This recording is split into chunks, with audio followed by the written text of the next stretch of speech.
पंढरपूर दिनांक 22 पासून सुरू झाली की आज पंढरपूरला येऊन विठ्ठल मंदिराला प्रदक्षिणा घालून संत चोखामेळा यांच्या समाधीजवळ वंदना घेतली आणि पायरीजवळ सुद्धा मंदिराला पाहून चांगलं वाटलं आम्हाला. आम्हाला वाटतं की बुद्धाचंच बुद्धही आहे असं आम्हाला वाटतं. नमो बुद्धाय, जय भीम. मी दीक्षांत मगर. मी आपल्या भदंत ज्ञानज्योती महास्तविक यांनी आयोजित केलेल्या या भीमा कोरेगाव ते पंढरपूर या पदयात्रेत सामील झालेलो आहोत. पहिल्या दिवसापासूनच मी इथे आलेलो आहे. या पदयात्रेत आम्ही सामाजिक क्रांतीचं अभियान राबवलेलं आहे.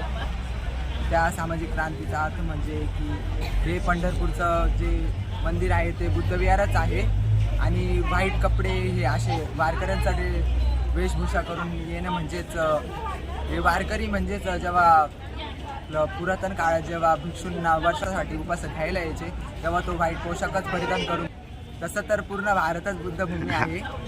आई सावित्रीबाई संस्था चालवते, आईची आई सावित्रीबाई संस्था चालवते, संस्था चालवते पाळणा बाळाचा हलवते, संस्था चालवते पाळणा बाळाचा हलवते. त्या ज्योतिबाची भाकर जशी दुधातली साखर, त्या ज्योतिबाची भाकर जशी दुधातली साखर, दुधात कालवते पाळणा बाळाचा हलवते, दुधात कालवते पाळणा बाळाचा हलवते.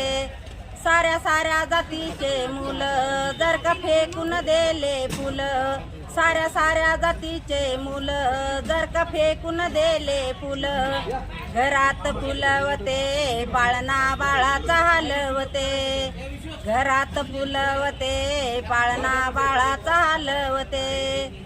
त्या बाळाची सोडून आई गेली सोडून बाळाची आई, त्या बाळाची होऊन आई उरी पोटी धरते पाळणा बाळाचा हलवते, उरी पोटी धरते पाळणा बाळाचा हलवते.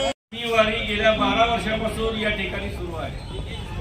वास्तविक पाहता विठ्ठलाचं मंदिर हे तथागत भगवान बुद्धाचं बुद्धविहार असल्याचे इतिहासामध्ये डॉक्टर बाबासाहेब आंबेडकरांनी सिद्ध केलेला आहे. आणि बाबासाहेबांचा हा वारसा, बाबासाहेबांनी येवले मुक्कामी धर्मांतराची घोषणा केली.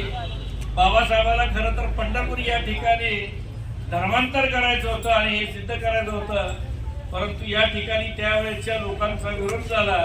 त्यामुळं बाबासाहेबांनी हे धर्मांतर नागपूर या ठिकाणी केलं आणि बनतेनं ही परत धम्म यात्रेच्या माध्यमातून लोकांमध्ये तथागत भगवान गौतम बुद्धाबद्दल, पंढरपूरच्या मंदिरातील विठ्ठलाबद्दल जे उद्बोधन गेल्या 12 वर्षापासून बनतेजी करत आहेत त्याचं श्रेय खऱ्या अर्थानं धम्माला जातं. या ठिकाणी बनतेजी आपल्याला धम्म स्वागत करतो, आपल्या मार्गावर आहे. धन्यवाद. जय भीम.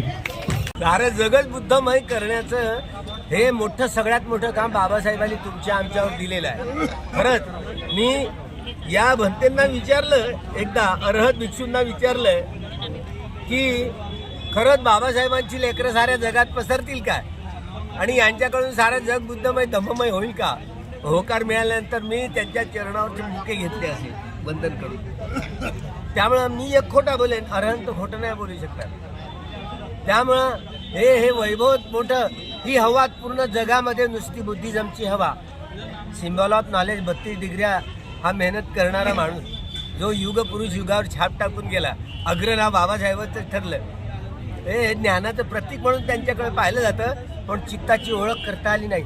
बाबासाहेबांचं प्रत्येक जे वागणं असत ना ते माईसाहेब आंबेडकरांकडून बाबासाहेबांचा स्वभाव शिकायला मिळाला. माई तुझं ऐकत होते का बाबा? अजिबात ऐकत नव्हते म्हणे. पण रमाईचं तरी ऐकलं होतं का? नाही.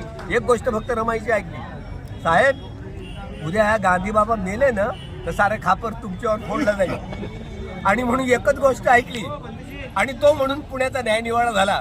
खरंच रिपब्लिकन पार्टी तिच्या धम्म विनयाच्या आधारावर उभी राहिली असती तर आपले बाबासाहेबांच्या ऋणातून मुक्त व्हायचं असेल ना, या बाबासाहेबांच्या संघटना पुनरुज्जीवित आपल्याला कराव्या लागतील. आणि पुन्हा नव्या जोमानं आपल्याला पुन्हा कामाला लागावं लागेल.